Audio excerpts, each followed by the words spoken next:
From my research into the drug laws then, because drugs are illegal, the black market gets bigger every year. So the profits gets bigger every year for criminal organisations. And then you got everything from knife crime in London. What the media doesn't report is a lot of it is drug gangs. I've spoken to undercover cops who've been on here and everything, ex-cops, and a lot of it, they're saying the media isn't saying it, but it's to do with them fighting over the profits in the drugs. So by having drugs illegal, everything from knife crime in London, a lot of it, to all these people dying in Mexico, the government has created this monster. You should make it legal. We've got to make it legal. Yeah. See, what happens now, we're talking about it now, and they're all going to go, in 100 years' time, it will be legal. Yeah. Because it's the only way around it. You can't beat it. Otherwise, it's just going to tear society apart, and that's what's happening. The guy just got killed in America with the knee on his neck. If you're a black guy and the cop's going to pull you over for some weed, you think the cop's going to shoot you next. All this is coming out of drug laws as well. Change the world. That changed the world. Yeah. That's sad. So, change the world. You mentioned about the prison guards. Because you were so well respected, I imagine that you didn't have enemies in prison. But on the other side, sometimes people see a tough guy and they think, I'm going to try it on him and fight him and I'm going to make my name. Did anyone come at you like that? I don't really have a lot of trouble because what happens, I try and get on with everyone. I mean, even outside, we don't really have a lot of trouble with anyone. You know, I stick to the rules, old school. It's like we do debt collecting. The money goes back to the person. We don't even touch the money. The money gets paid back to them. We don't go and break people's legs or punch people in the face and all that. We work on paperwork and things like generally do things properly. The police can't say we're bullying anyone. We're not threatening anyone. You know, people I work with, we work with sheriffs, we do all the legal stuff, we do our own debts, things like that. And security, most of our security is working to save people from getting hurt, people getting bullied, the old granny down the road. We do a lot of things and step in and say to these kids, stop fucking bullying old people. You know, we do a lot of good things behind the scenes, like cancer. We've done like when this virus come out, I bought a load of masks. I went to every old pensioner's house in my road and give them a mask, every one of them. And they go, what are you giving me a mask for? I just take the mask. Do you know what I mean? Because we do worry about society. And when I'm standing in a queue, and there's an old granny behind me, I pay for their food, and half of them get the zigger with it. And they go, why are you buying my food? They don't understand it. I go, because I want to buy you the food. They go, why? And they can't understand it, you know. And that's how society has swung round. And like I said, we're getting back to the prison situation. Is if you don't cause it, this will never ever go away, like drugs. We've got to legalise drugs, take the money away from crime, put it into the national health, put that money into that, monitor drug takers. If you're going to take a bit of coke, you'll be all right. I'm on a bit of coke today, right, good luck to you. As long as you don't OD, thank you. That'll cost so-and-so, straight to the national, straight to the government. He's safe, the government's safe, they earn a few quid out of it, rather than some junkie down the street shooting something out of his arm, laying there and dying in a flat. All these other crack dealer cunts and all that, and these fucking heroin sellers, right? They're the ones who cause trouble, not the puffers and all that, right? It's the crackers and the heroin what causes all the grief. And if they don't get hold of it, he's going to send a junkie will come out of prison, rob, steal, and lie to your face. These smackheads. You know what I mean? The sad thing is they become junkies in prison, a lot of them. Oh, yeah, I'm not prepared to say that, but at the end of the story... I saw a lot of people come in for weed possession, low-level drug possession, and end up injecting heroin and injecting crystal meth where I was housed. And then about 2/3 of them ended up with hepatitis C. Well, this is a fact, right? I know this for a fact, and I shouldn't say this, right? The old school started to fall apart like a corner shop person selling drugs to kids, right? They go in prison, and they haven't got the codes what we've got. They haven't got these people, they haven't got codes. Anyone who sells drugs to kids, they haven't got codes. Anyone who sells heroin to fucking people, they haven't got codes. Do you know what I mean? They haven't got codes. As far, everyone has a bit of puff, everyone likes a bit of Charlie, fucking judges like me. But that smack and that crack, there's no returns. They just fucking take you to, they just don't know what they're going to do. It's destruction, isn't it? You know that, Shaun. Yeah. You've been in prison, you know what it's like. And then, like I said to you, unless they get it under control, don't hide away like this jumps up Ponce's MPs, right? Face reality, get it down on the statutory books, make it legal.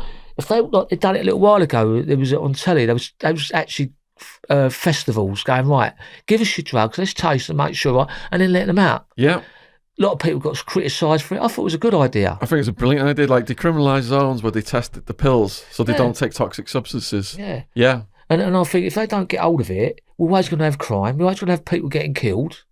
Do you know what I mean? Because drugs is a bad thing, isn't it? Really, really is. Over the years in UK prison, then, did you see the drug scene in prison change? Well, not to say, because obviously, like, they go, oh, he's a fucking wrong and all that. But yeah, of course it does. But like at the end of the story, you know, people, they've got to get to grips with it outside. You know, I mean, not being funny, right? You know, I've got Netflix now, we're watching these cartels, all these silly guys chopping people's heads off for a bit of money and all that, you know. Let's legalise it. Let's get the crime taken out of it, and half the crime will go away overnight.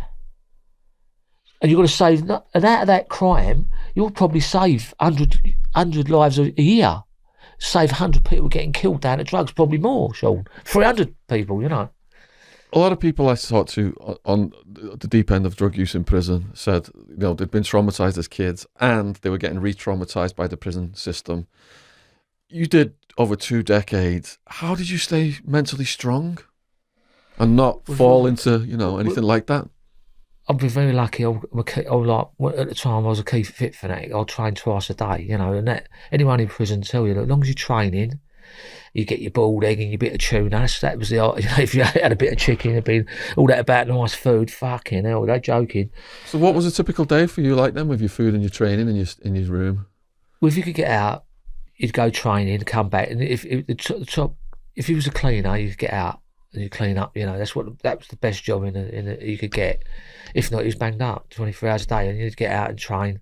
But most of the prisons, you was released in. They're called, what happens when you're a category A, you can only go to, at the moment, there's 4: Frankland, Long Larton, Full Sutton, Whitemoor. They're called dispersal prisons. You have to do over 5 years to get to dispersal prison. By going to dispersal prisons, that's your hate factory. That's where all the violence committed. That's where you get some nutter, you're standing there. I mean, that Black Panther, the one who killed the Black Panther, Donald Nielsen, his name was. What an arse-licking cunt that was. Fucking hell. I mean, it was, oh, yes, sir, 3 bags. Oh, what are you doing here, Donald? Yes, sir. Fuck up, you little mug. He was a proper cock-sucking screws, mate. He's so far up their arse, I had to pull him out with a pair of tweezers, a cunt. You know, that brown nose, proper brown nose. You want to be a criminal, come and suck dick in there, mate. He's like a proper brown nose, a cunt. You know, and so at the end of the story, like, I was a subversive, right, in prison, right? I'd done all my prison sentence. I wasn't a model prisoner, right? I've got to be truthful. I was involved in loads of tear-ups, riots, things like I've been on the units and things like that, right? So I'm not a model prisoner. I knew I was never going to get parole. Never, right? They don't like me. I've got a solicitor called David Turner. He said, I've never known someone hated more than you by the police at the time. He goes, you better fuck off. When I got acquitted that contract murder, he said, you better fuck off. So I go and live in Spain for a year. So he said, I'm telling you now, get out. They're going to set you up. You know, so when you're category A, when you go to court, you've got all these big escorts. I was a remand prisoner, and I was in Whitemoor dispersal as a remand prisoner. I was waking up the whole fucking prison at 6 o'clock in the morning with helicopters to take me court. So you get a jury sitting there with helicopters going round, armed jury, fucking all up there. They're trying to get you guilty before you even start. That was for one call, Shaun. I picked the phone up. They said I ordered it. I didn't know nothing about it. Fucking gonna lock me up for the rest of my life. They've put their helicopters blocking off roads, fucking just to try and get me guilty. So what I'm trying to say to you is, when you live, it's like you can't talk in your car. Let's get to the bugging, Shaun. Let's talk and be honest with you. Most of the buggings and people committed crimes now are all done by surveillance, aren't they? Yes, my case was a wiretap case. Yeah, but as you know now, they've. In the old bill, you can't get no better in their intelligence, can you? They love a bug up, don't they? They do, don't they? They've got all the time in the world to play with the toys as well. They've got all the resources, yeah. Yeah, so you know, have you got a phone? Anyone got a phone? Yeah, we all got phones, yeah. Right, I want to show you something on tape. So you're all going to know this, all you kids out there. That is a phone. That there, yeah? Phone, yeah? When you go like that, that signal goes straight up to a satellite, bounces all the way down here. They will tell you that you've been 50 feet of this building to 100 feet, right? So every time you push that button, that will tell exactly where you are, right? That's before you start. So that the police will come after this, and they will try and take your phone, because they will tell you where you've been, what you've done, and what you read. Now, a lot of you silly fuckers out there all talk on your phones, all texts, which you can get back to you. Oh, delete my texts. They can get them 10 years back later, right? So see these here, these are fucking bugs, right? So any of you out there think you're clever fuckers, that will put you in prison, all right? For the rest of your life, whatever you put on your phone, delete it or not, and your computer, cops can access that. It's there forever. A record of it.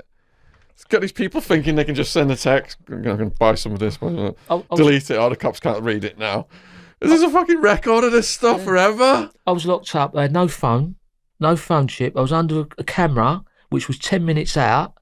I had an earpiece in, and they said I made the call. That I received the call. I was locked up for a year. I split up with the girl I was with at the time, with my kid. Did I get a sorry? Did I bollocks? Did they try and lock me up for the rest of my life? Yes, they did. The geezer went in prison. He didn't even kill the geezer. He got fitted up because he's done life before, right? So what I'm trying to say, they don't like you. Them police don't like you, mate. That's why you have to live like you live now. You have to be what you say in that. Say someone's training, and you're trying to go, and they think you're up to something. They go, right, what did you do today? I've done 130 key bench today. Oh, brilliant. They'll take out 130 key. They'll take out the bench. So it leaves 130 key. It's very clever. And they go, and there's a word called, there's a special word, what they use, right? So they just cut out words what you don't want them to cut. So you're talking away. Innuendo's the word, right? So if you've got a radio on in your car, and all of a sudden you're talking. I was sitting outside a cell. No, me and my co-defendant Dave was sitting there, and someone on the telly said something, and the phone went on the telly. Next day, 2 hours later, a screw walked past. Said, "Have you got a phone in?" I went, "Have I bollocks?" It was on the telly, right? It comes spun us, right? Looking for phones. Do you know what I mean? Misconceptions. And that's what you've got to watch. You know, you can go and get, I know people, loads of people in prison, doing prison sentences, they shouldn't be in there. What Vic's saying here is not only will they use your words against you, but they will twist your words into whatever they want the agenda to be that day. For example, in my case, I had a conspiracy case, so I've got over 100 co-defendants. I never talked on the phone, told all my people never to talk on the phone. People were throwing my name around, hence the conspiracy. On one call, though, it was just a personal use. It wasn't a trafficking thing. I said, "Can you get me the green drink?" to someone. I was ordering some personal GHB, and the cop said that was me running my marijuana business. And I ended up pleading guilty for it because the lawyer said weed is the least of the drugs on your indictment. Yeah. Take that one. Yeah. But yeah, they'll twist your words into anything that suits them for their indictment.